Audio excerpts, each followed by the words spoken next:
Hey guys, so I hope you all doing well. So today we're gonna delve into something really important.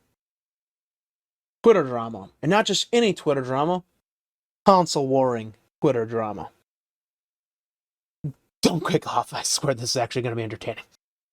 Or maybe not, after all, it's console warring. Let's be frank, you could be playing games instead of console warring. And probably having a way better time than that. So, the developer Teamkill Media went on Twitter and claimed that the Microsoft's SSD in the Xbox Series S and X is so slow that they would have to put loading screens into the game because the PlayStation's SSD is just so vastly superior. And then they went on to stoke console warring, and now they're trying to backtrack a bit, saying, no, no, no, we weren't trying to insult Xbox. We were just saying blah, blah, blah. Because who would have figured that negative PR actually is not good for your brand image and the upcoming release of your game, especially when you have YouTube content creators like myself making videos calling you out on being facetious. At least partially. So, as you can guess, we're going to delve into their argument. Now, my first thought was that they must be using some kind of proprietary engine, and that engine is more optimized for the PlayStation than it is the Series X SS. And then I found out they're using the Unreal Engine 5. So there should be no issue with the engine rendering graphics, as plenty of games run on the Unreal Engine on Xbox without any issue of having to put loading screens into their game, unless their game across multiple platforms have loading screens. So the next big issue is SSDs do not render graphics. Graphic cards and CPUs do through calculations and a really complex and involved process. Now, I'm a layman, so you're not going to get a bunch of, technical babble from me.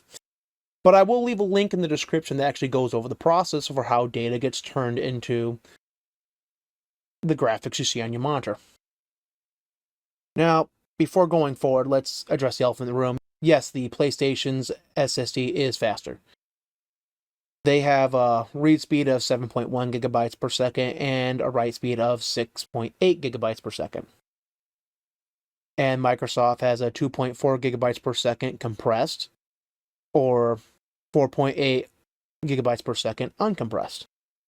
Now, where this matters, because it does matter to a certain degree, is the faster you're able to read and write stuff, the more smoother you can make the experience, and the faster you can actually send the data to the CPU and GPU to make the graphics and the fancy stuff happen on screen.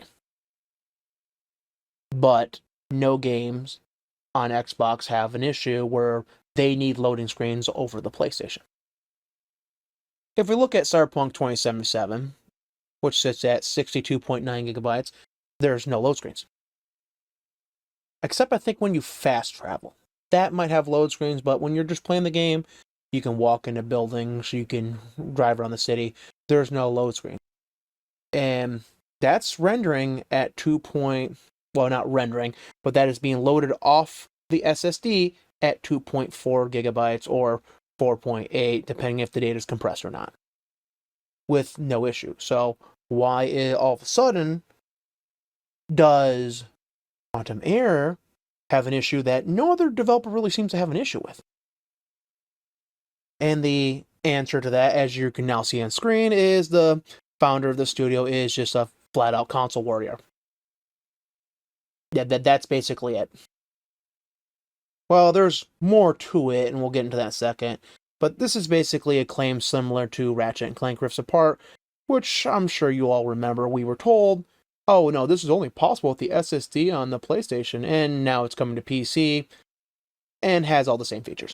So apparently you did not just need to use the SSD. Go figure. So what's the truth of the matter? Well, it's actually quite simple. Rather than optimizing their game, they're opting to use the raw processing power of read and write speeds to just brute force the game into running well. Now, why do developers and publishers do this? It's actually quite simple.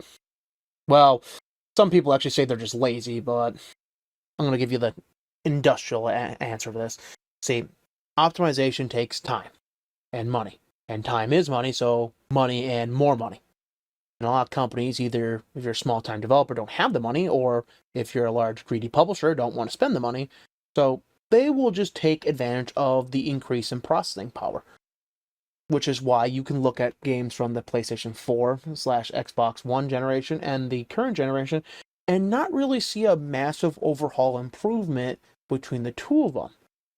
Yet, games now use way more processing power because they just flat out can. Let's be realistic. If it was not for the existence of PCs with their wide spectrum of components, games would be really, really unoptimized nowadays.